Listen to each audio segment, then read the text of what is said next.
Now, question regarding freight. It seems that the freight hasn't been considered here. Yeah. In other words, we focused on passenger cars, but Yeah. what about the freight sector?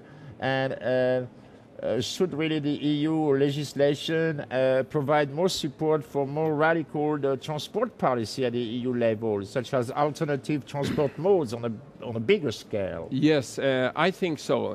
Perhaps that has to be targeted in another directive, but by all means we must do that.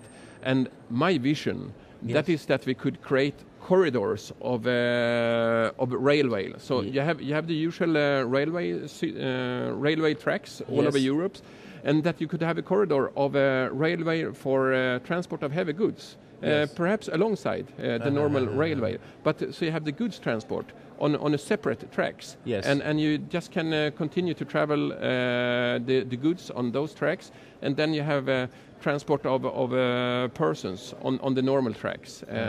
But that means very, very big investments in that sector, but that needs to be done. Do you feel that there should be more regulations against more powerful cars? This is coming from the United Kingdom. Oh yes, we see a big problem now in all over Europe, coming from the US, where Right. people are buying bigger and bigger cars, SUVs, Yes. and that is terrible because they emit so much, and they are also very dangerous. If you run into with a bicycle or whatever with a SUV, well, you're killed. That's right. That's right. And I think some of them they should be banned. Now, one citizen from France, as a matter of fact, was pointing out that speed limit is 130. So why have cars that can run up to 200 kilometers per hour? Yeah. I mean, since the speed limit is you cannot exceed 130, should there be some type of some type of built-in penalty? Because if you drive at 180, you're going to be stopped by the police anyway. Yeah, exactly. This is reckless driving. Yeah, that's correct. Yes, or it's perhaps easier just to set up more cameras in the traffic where you control the speed, or you can build it right into the car. I'm not sure which system would be the best, but of course it's a big problem where the European car makers, they adapt their cars to the German Autobahn. So Right. they build cars that can speed up to almost 300 kilometers an hour, and when they do that, then they have to make tires that can fit with that high speed. They have to, they build bigger and heavier cars just in order to comply with those that high speed. And that shouldn't be the case, because it's almost only in Germany you have a free limit of the speed.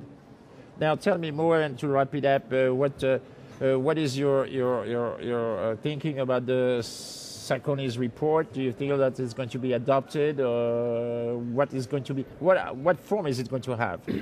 Yeah, next week in the Environmental Committee, Yes. we will hopefully adopt this report on emission standards from passenger cars. Yes.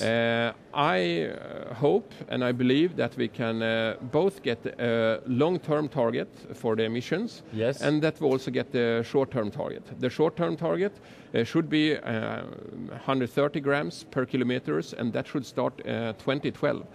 The long-term target, that could be for 2020, and that could be 80 grams per kilometers, or even down to 60 grams kilometers in 2025 or something.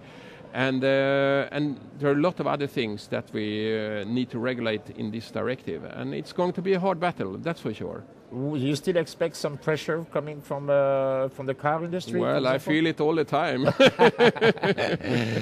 Anyway, what else? To the last question is, what really would be your expectation of the French presidency? I mean, on or before December, what you would like to see happening under the French presidency?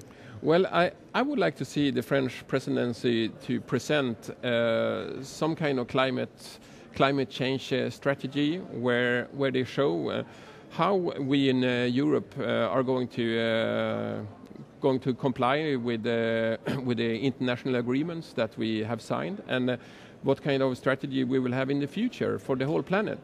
Now, please, this far, I can't say that I've seen too much from the French presidency as far as climate change. So I think there is much more that could be done. So what you're saying is that Stockholm, in effect, would like Paris to be moving a little bit faster. Exactly, because otherwise Sweden has to do everything. And we don't want to work that much. As a concluding statement, could you maybe address your citizens in Sweden? First of all, I would like to thank you, but to please make a statement to your citizens if you want to address this important issue. Alla forskare är överens om att klimatförändringarna pågår här och nu, och de kommer att förändra hela vår framtid.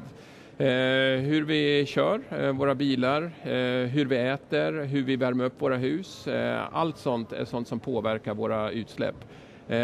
Jag vill göra verkligen allt vad jag kan för att se till att vi reser mer kollektivt, att vi äter mer vegetariskt, mindre kött, att vi värmer upp våra hus på ett smartare sätt så att vi sparar energi och att vi kan rädda planeten.